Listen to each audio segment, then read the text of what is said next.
everybody, Anna Sabramowitz here. How are you? Hope you're having a fabulous day. Listen, are you overwhelmed with content? Are you overwhelmed with repurposing content to make it more sexy? Here, I'm going to tell you that maybe, just maybe, your content is actually sexy enough. And maybe it's the approach that you're using that might be affecting how much people actually want to look at it. So, before I get into that and before I forget, go to elearningsecrets.com and register for an upcoming training that I have going on. And if somebody could put that in the comments for me, that would be fabulous, and I would appreciate that forever. All right. So this is a conversation I had with a recent client, and they said, we have, and they're like, we kind of, there's a detriment to having all these legacy being a training or a learning organization, because what happens is we have an LMS full of like 600 courses, and maybe about 10% of them are actually ever getting accessed. And so we were thinking that the best way to get more people interested in all this value that we've been basically amassing for like years, and I think it's actually amazing because there's a lot of times that these days organizations kind of farm out their learning to these giant repositories of just generic content, and that's good for some things. But if you realize that there's some things that organizations do like other organizations do, like their accounting and their people management, whatever. But there are certain things that organizations have, like their own secret sauce or their own ethos, their own way that they do things. And that culture and those things permeate the language that you use in your training, the images you use, the scenarios that you use, right? So if an organization, has recognized that, and they can find a good balance between the pieces that are personalized, I think that's a good way to go. And so when I look at that, I see that as like this LMS full of really contextual, custom designed courses for their staff. It's actually quite impressive, right? Because they've been investing in it for so long. So one of the things that happens though is we look at that kind of stuff and we're like, it's old or it's not sexy anymore. And then I don't know if you've ever been part of this project like this, but basically, let's say a brand changes, or the marketing department decides there's a new look for the global thing. And so what happens is old content is taken out of the shell that it's in and put into a new sexy shell or a new branded shell. And to me, that's just like patchwork.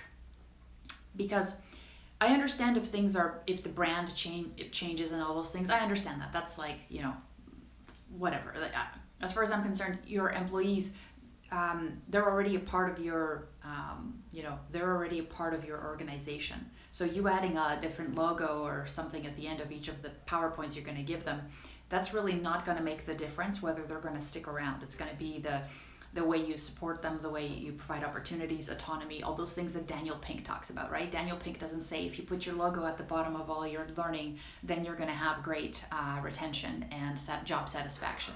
That's not on there. But I digress. So we do those things. If we do those things, there's many reasons why we, dress up content again, dress up the learning. And sometimes it's not just all contents. Like I've seen some seriously robust simulations built out for people. They can go through systems, they can help customers, like all that stuff exists. But I think one of the things that messes us up is when we try and take that good stuff already that's working, that's gotten us to a place where we are now, which is great, and we have some rock stars in the field, and we think that by turning it into something a little more maybe mobile friendly or whatever, that will actually improve uptake. You may have a little bit of a boost because you're now actively promoting it, but I want you to think about it from a different perspective. You have at your fingertips every single day the answers to all the questions in the world, right? And so do your learners, really. It's like they know there's an LMS, they know there's courses, they know there's, tutorials. They do, they really do.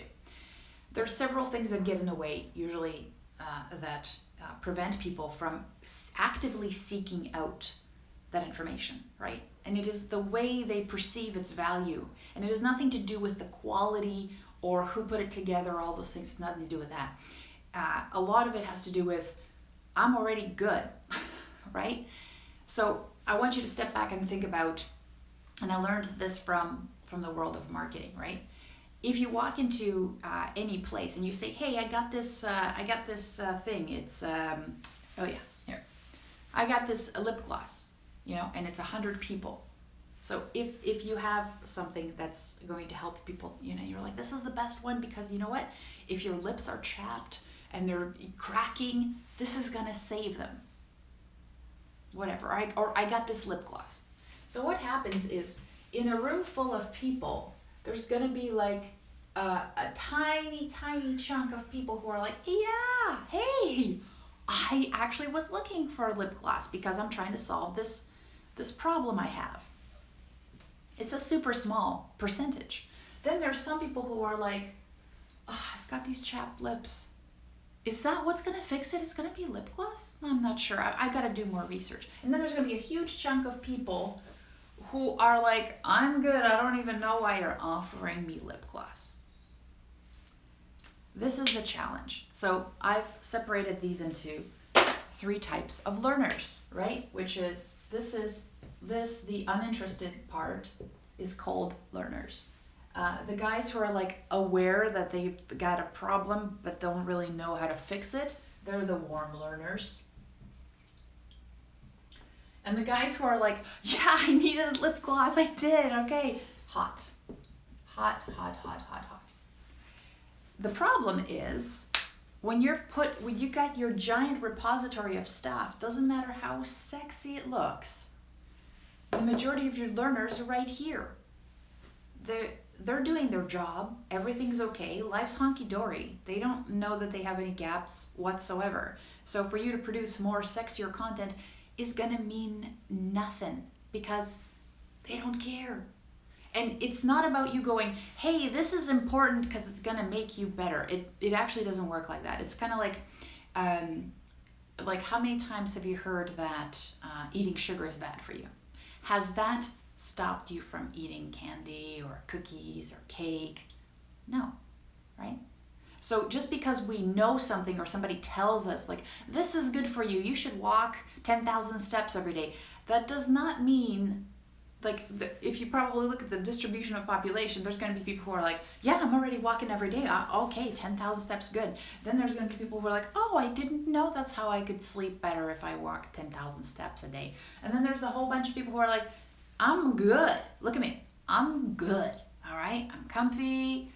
I don't need to get new shoes, right? So, but we're constantly creating stuff and we're thinking these people are going to pick it up, and then we beat ourselves up over it going, we didn't create anything sexy enough or beautiful enough or engaging enough or accessible enough or anything enough. It's not true. So what you have to do, here's what you have to do. What you have to do is you have to figure out how to make these people engage with what you've already got. So instead of rebuilding what you've already got, which is, I guarantee you it's probably like 80% there. And even if it isn't, when somebody perceives that it is going to help them, they're going to spend even more effort on it. So your goal is to get people from this state, cold, to hot, awesomely hot. In a state of hot, and I'm not talking about lip gloss anymore here, I'm talking about learning. In a state of hot, somebody is actually like actively going, hey, you know what? I know I have a problem. I know I want to fix it. And I don't like the discomfort of not knowing. I don't like the discomfort of knowing that there's a solution and I can get my hands on it. So I want it now. And so whatever you provide there, that's one of the things that you want to do is provide something that's actually going to solve that problem, which is probably going to be a really awesome tutorial, job aid, performance support, whatever it is, training, manual, it's going to be available when they're ready to learn, because they're ready, they're hot. So how do you get them to hot? Well, you have to paint them a picture of how their life would be better, right? When they've got that info, when they've got that skill, when they're applying that strategy. How do you do that? You can do that through story. There's a lot of people who think, hey, if only I just give people an assessment at the beginning of like a course and they figure out that they don't know everything that they don't know, then they'll easily be, ready for the training. Like they'll be like, oh, look at all the things I got wrong, right? That's an okay strategy, but one of the things that happens is a test will only get people to the warm stage. And in the warm stage, you're uncomfortable, you realize your gaps, but it's also very, very easy to slip back into apathy and be like, yeah, well, all right. It actually is. So this is not a great place you want people to be, because you just shown them the gap, but you didn't give them really a vision of the potential. All you've shown them is their gaps, right? So what a story does, an interactive story where they get to make decisions that they think are right and prove to themselves whether they're right or wrong. What a story does is not only does it get you to the warm, which is, I'm aware of this gap. I'm aware that there's a better way. I'm aware that I could be doing something differently. But also what it does, the story paints a picture of what it's like to be, one day there. And it gives them that hope and belief that they can do it. You got to do that because people will easily slip back to, ooh, I didn't know, I'm a loser, or yeah, I knew I wouldn't get all those questions right, because you know what? I wasn't born a salesperson. I've never been good at sales, or I've never been good at drawing, or I've never been good at, talking to people. Those are going to all come up. Everything. So one of the things you're trying to do here is not only help people identify their gaps, but overcome those negative beliefs that have been holding them back from accessing all that info and stepping outside of their comfort zone. That's what you got to do. So, how do you use stories? If you want to learn more about storytelling, if you want to learn about how to use this strategy, I got training for you. I can't go over all of it here because this will be too much, but more in depth, you want to get good at this and start like really engaging people, elearningsecrets.com, and register there for the upcoming training. Now, one of the things also you really want to do is just stop beating yourself up if your thing isn't too sexy. Because I've seen hands-on YouTube videos done with like a shaky flip cam to show me how to do something, and at that moment, because I'm a hot learner, I don't care. It's solving my problem. So you got to think about it that way. You got to step back and be like, these are just people. They're not learners, they're people, and they're trying to solve a problem. Can I get them to feel it, be agitated with it enough to get them to take action? And when they want to take that action, you better make sure that LMS is ready to take it, because they're going to be coming. All right? So I hope that was helpful to you. I hope you have a fabulous rest of the day. If you enjoyed this, guess what? Share it. Let me know. Give me a thumbs up. So if you're enjoying this content, I produce more of content like this. And otherwise, have a fabulous rest of the day, my friends. Okay, it's time for a coffee. Definitely. All right. Bye.